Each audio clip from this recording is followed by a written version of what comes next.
Hey, what's up everybody? Let's do a quick look at a very nice set from Gridiron Studios that I got just about a week ago.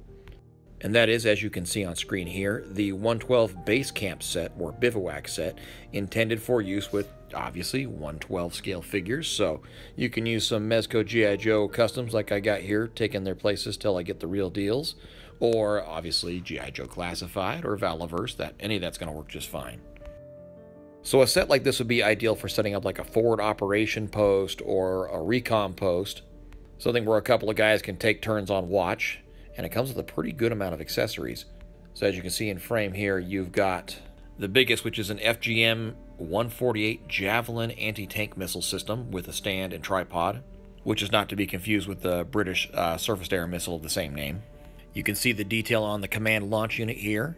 It actually has a nice little lens cap sculpted on there, hiding the night vision lens, and then the smaller one on top is the day vision lens. And then we've also got a nice little wireless base radio kit here with a little mesh dish and an antenna that you can take off the top and rearrange.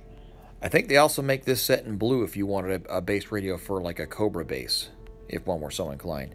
Obviously the handset also comes off the pegs there. The paintwork on this and all the accessories in general are really subtle, just nice little touches, but it looks great. It's not overdone, it's not too much black wash or silver wash. It just looks used, but it looks maintained. Also like to mention that the resin or the plastic used to make these accessories has a good sturdy feel to it. I mean, I imagine they're probably hollow, but they don't feel hollow. It feels substantial. And like I said, here's that dish array. That piece is also removable if you want to turn it or just take it out. Next, we have a small weapons rack with a couple of utility weapons in there, and then you have the cot inside the bivouac itself.